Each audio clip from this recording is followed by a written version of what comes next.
Thank you, Mr. Chairman. Thank you, General, for being here. Good afternoon. Thank you. I read this somewhere. I don't remember who said it, but I wrote it, but I remember it. It was once observed that a parent who stops loving their children, if a parent stops loving their children, the children will not stop loving the parent. The children will stop loving themselves. I know we can agree that we should encourage parents to be involved in their kids' lives. Absolutely. And I'm sure we can agree that we should encourage parents to make their kids do their homework. Yes, although there's sometimes some resistance to that. Right, right. And to make sure they get sleep at night so they can be ready for school. Yes. Here's what I've always been confused about. Didn't you understand the chilling effect that it would have to parents when you issued your directive, when you directed your criminal divisions and your counterterrorism divisions to investigate parents who were angry at school boards and administrators during COVID? So, Senator, if you just give me a moment to put the full context, I did not do that. I did not issue any memorandum directing the investigation of parents who were concerned about their children. Quite to the contrary, the memorandum that you're talking about says at the very beginning of the memorandum that vigorous public debate is protected by the First Amendment. And the kind of concerns that you're talking about are, as expressed by parents, are of course completely protected. The memorandum was aimed at violence and threats of violence against a whole host of school personnel. It was not aimed at parents making complaints to their school board. And it came in the context of a whole series of other kinds of violent threats and violence against other public officials. Let's walk through this. Your directive to your criminal division and your counterterrorism division came in a response to a letter from the National School Boards Association, did it not? In part to the letter and in part to news reports of violence and threats of violence. And the National School Board Association said these parents ought to be investigated under the Patriot Act as potential domestic terrorists. And you'll notice, Senator, that I said nothing like that. I understand, but that's what the letter said.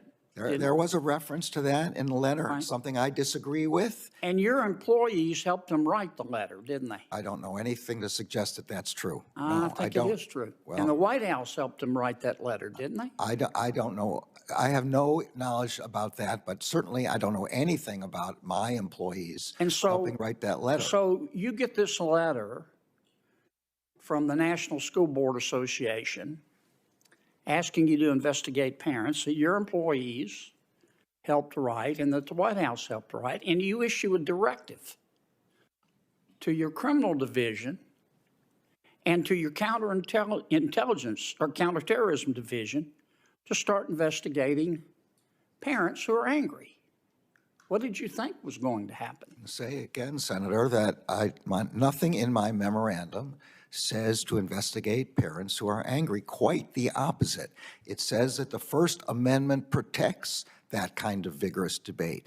The only thing we wanted was for an assessment to be made out in the field about whether federal assistance was needed to prevent violence and threats of violence. Well, one of your field, that's not the way your department implemented your directive. One of your field offices actually opened an investigation. You set up a website and a hotline to report parents. And I don't think we didn't set up a specific hotline about this. This was a reference to the Democratic FBI's hotline. Party official contacted you. They said that some Republicans were inciting violence by expressing public displeasure with school districts' vaccine mandates. And one of your field offices opened an investigation, which is a permanent part of their record. Senator, I don't know anything about the specific thing that you're talking about. They used to say in high school, this is going to be on your permanent record. I don't believe there is any such thing with respect to this. I think there is at the FBI, General, and you and I both know there is. There was a lady a mom in Michigan. She has a special needs kid, and the kid was doing pretty well. And she got upset with her local school board over its closures and virtual learning policies. And she went to the meeting. And she made an intemperate comment. She accused them of being a bunch of Nazis. Why would the FBI open an investigation of her?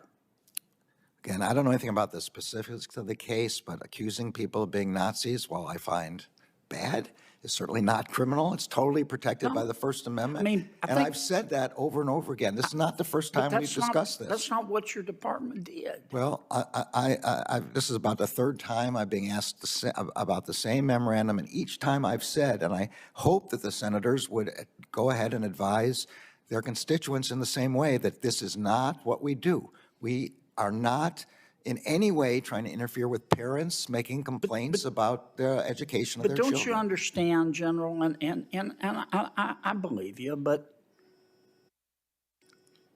don't you understand that this looks like you were just giving in to the teachers' unions and politicizing the disagreement, the honest disagreements?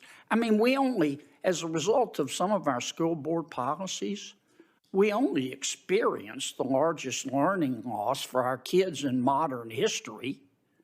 Don't you think parents had a right to be upset? Absolutely. Instead of, you implemented, what's a threat tag?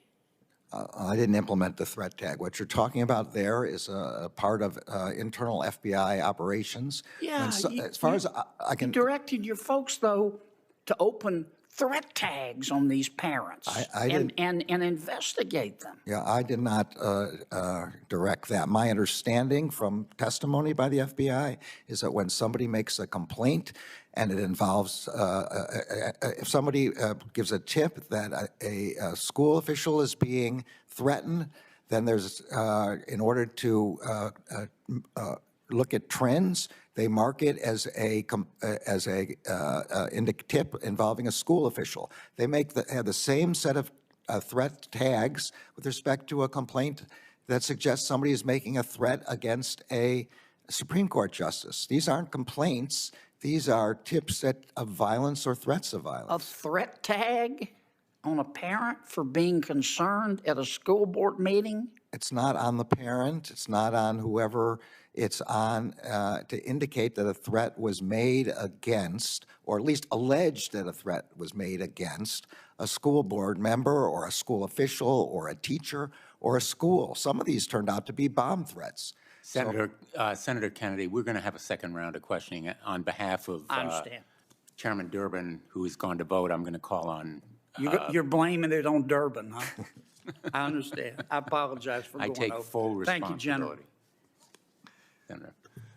Thank you, Senator Kennedy, for the grace. And thank you very much